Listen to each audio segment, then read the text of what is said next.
President Rico tanong. Duterte Saglit na tanong lang ha. Ay, Mayor, magandang hapon po. O, tanong. two important legacies. Mayor, first of all, tanong lang po namin, kumusta yung campaign po ninyo sa Angeles, Pampanga? Okay naman, no? Was the creation Kahapon, yun yung of the pinakataas Department of Migrant Workers. at nakikita naman natin. The second legacy left by the President Duterte Parami ng was the creation naghahangad din ng of the Bangsamoro Autonomous Region of Costa Rica.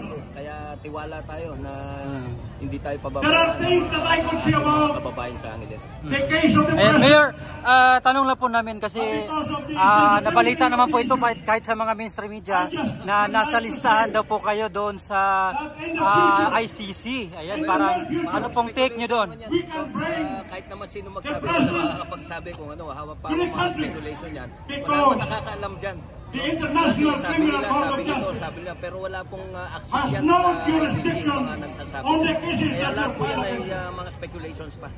Even the people of the Ayan. Republic of Mayor, China. ano pong mensahe ninyo sa mga Pilipino at lalong-lalo na sa mga taga-Angeles, Pampanga po?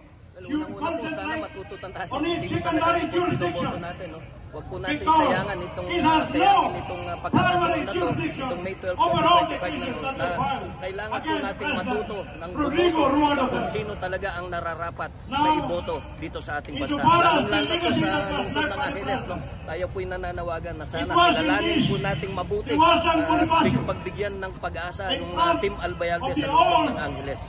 Mayor, salamat po. Thank you. Maraming salamat po, Mayor. Salamat. Sino ang mayor ng Angeles City? Mayor Oka Albayalde! He will create the Department of Migrant Workers. Thank you, Mayor. Salamat po. Thank you so much. So in December of 2021, Salamat, Sir Placido. Salamat. has signed Ang lakas mo.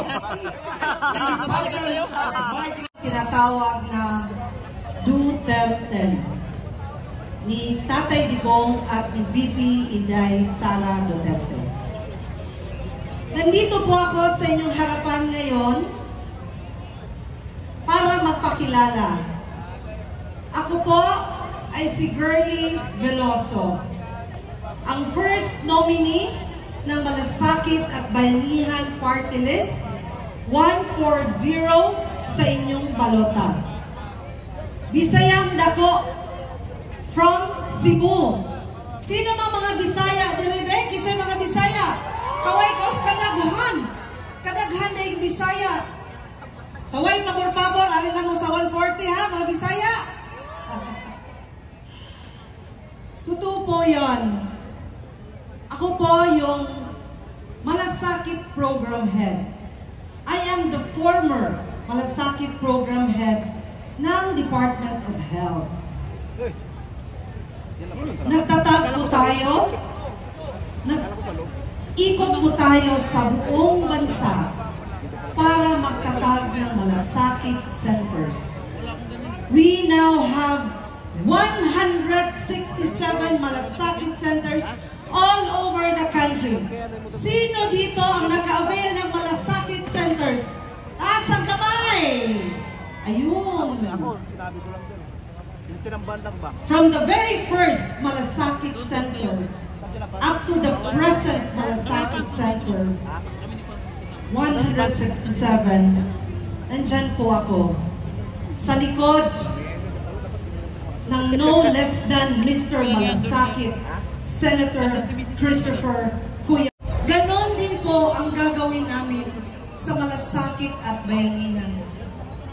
Sundin lang po namin ang batas. Gagawa lang po kami ng tama at maggawa ng mga batas para sa bawat Pilipino. Ito po gusto ko lang din i-share sa lahat. While I am the former Malasakit Program Head, madaming tumatawag, madaming nagtitext, para klaro lang din po once and for all. Ang tanong nila sa akin, wala na bang Malasakit Center? Ako po, since I came from the Department of Health, sa pagkakaalam ko po, Kala ko yung Leonardo itong Malasakit Center ay batas na. 2019, itinatag ang batas na ito. Republic Act 11463 or the Malasakit Center Act. So sa pagkakaalam ko po, hindi po yan mawawala. At saka po, ang Department of Health, ang lead agency ng Malasakit Center natin. At nandyan po ang 4 na ahensya para magtulong-tulong, para mabigyan kayo ng medical at financial assistance. Hindi na po ako magtagal. Marami akong gustong sabihin sa inyo, but we are only allowed few minutes. So again, maraming salamat sa inyong lahat. Huwag niyong kalimutan, 140 sa inyong balota, Malasakit at Bayanihan Party List.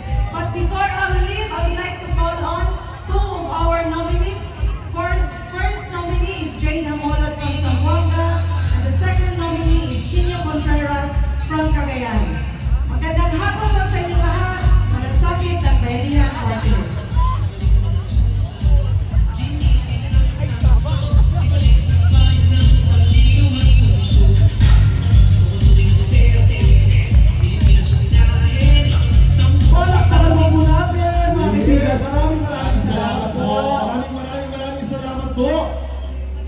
At ito na nga, diretso na tayo. Alam niyo mga kapatid, dito po sa atin ay mahalaga po ang salitang inclusivity.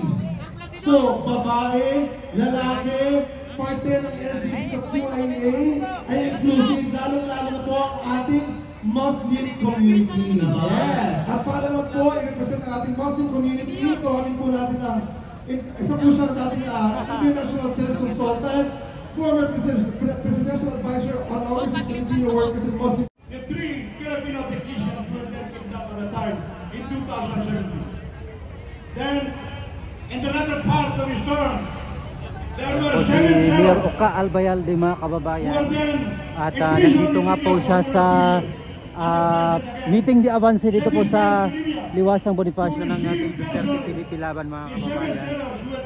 So si Mayor Oka Albayalde po ang tatakbong mayor nga po doon, no, sa Angeles, Pampanga. Makakalaban na po niya doon yung si Lasakin, mga kababayan. So sabi niya okay naman po yung campaign nila doon sa Angeles kahapon, no, yung kanilang last na campaign rally or meeting di avance.